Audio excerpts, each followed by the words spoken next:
Greetings and welcome. In this episode, let's paint some Custodes because all that glitters is gold here at Bunker 6.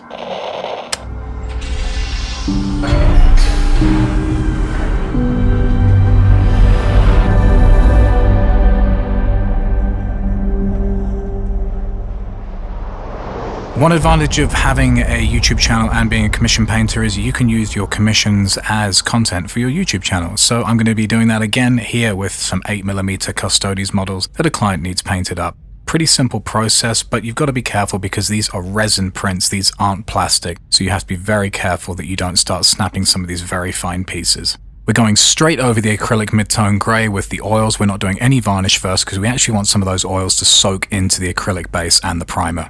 Give it about 2 hours to dry, unless you want to use a hairdryer. Then once it's dry, you can move into doing some dry brushing. I'm going to be using a fat, cheap brush here, just making sure that I get as much of the paint off as possible on the brush before I go straight onto the base. Being as gentle and delicate as possible, and doing this on a really shallow angle with the brush. Once the base is done, we're then going to move on to the actual models themselves. As with all models, you're going to need to prime them, and I'm going in with a black. I do recommend just doing these in black because we're going to be doing a metallic over the top of these, so a black will be just fine. We're going to be doing Retributor Gold by Games Workshop, which is a lovely, rich and deep gold color, and of course it is the color of the Custodes according to the official Games Workshop recipe. Now I used an airbrush, but you can of course just use a paintbrush. Just make sure you don't cake up any of those details because these are so small. Then just use any cheap brush that you can find that's not too big, and then start covering the model in Reichland Flesh Shade and allowing it to dry. That's just going to go into all the recesses, and then we're going to use a highlight just to bring out the details on these surfaces again. My pot of Stormhost Silver was quite old and I had to give it a really good shake before I started doing any of the dry brushing. Also just make sure that you go exceptionally light on the model, not just with the paint but with your pressure as well, because you don't want to start snapping some of these very brittle resin parts. Once that's done, we're going to move on to the crests of the Custodes Guard, and we're going to be doing that with a flat red or a heavy red, depending on what you have available. You can also use Games Workshop's Mephiston Red if you don't have any of the Vallejo model colors for this step. But one trick that I highly recommend is using Vallejo model colors Transparent Red for this step, because it really makes the red pop, almost like a telephone box or something like that from London. It's super bright. But once we go in with the Agrax Earthshade, it'll tone down that redness a little bit, but at least we still have it cutting through. Due to Agrax Earthshade being a wash, I do recommend not loading up your paintbrush too much because it might just seep all over the place. So just be careful as you go with that.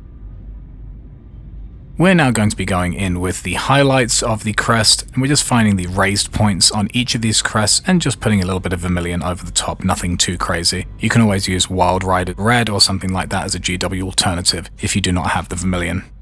And just make sure that you don't go too crazy with it because you still want some of those darker colors as a contrast underneath.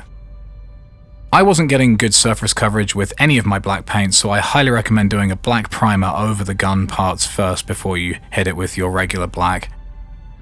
The next base coat that I had to address was the power blade at the end of the weapon, and so we're just going to be going over all of those blades now in Sotek Green.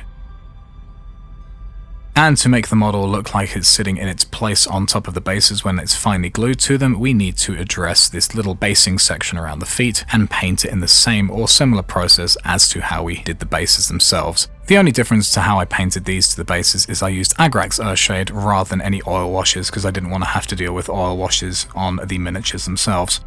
I then turned my attention back to the power weapon blades and started adding in a glaze of highlights, just the first half to the tip of the blade, and then we're going to be going back in to improve that transition with the original base color. As you can see here, I'm now pulling in the reverse direction back towards the model in the Sotek Green just to improve that glazing area.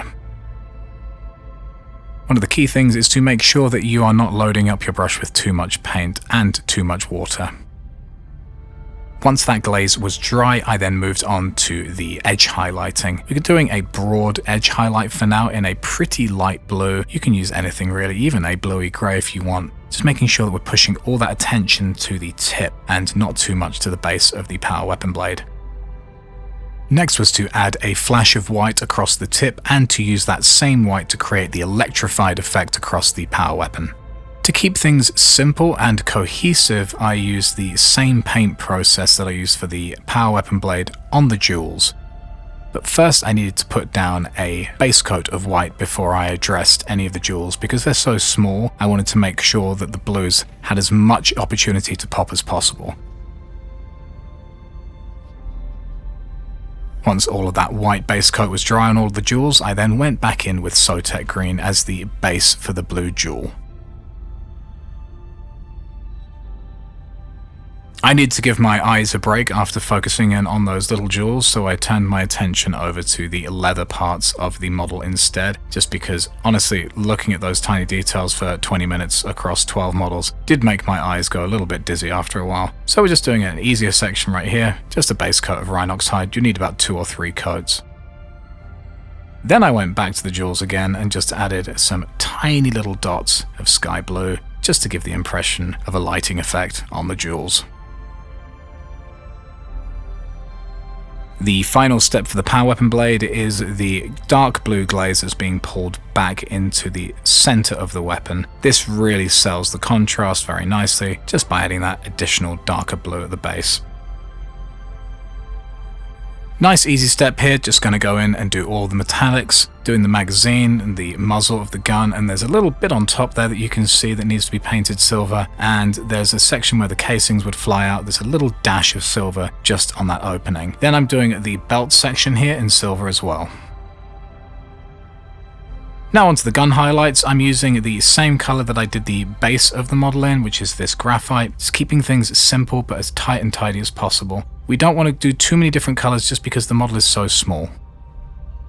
Once that's all finished, we then get to assembling the model onto these 3D printed bases. The good thing is these bases have a lot of texture, so I didn't need to do anything too crazy when it came to gluing the models to the base.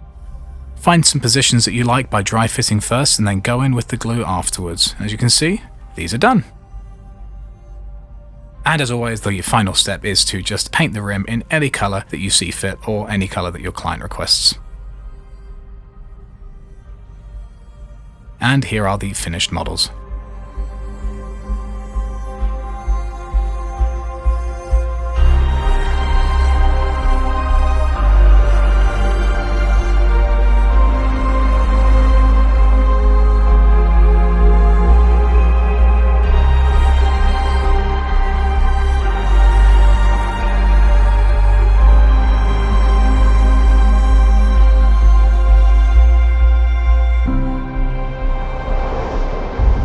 If you'd like to support what I do here at Bunker 6, please consider looking at one of the links in the description, which will enable you to do so.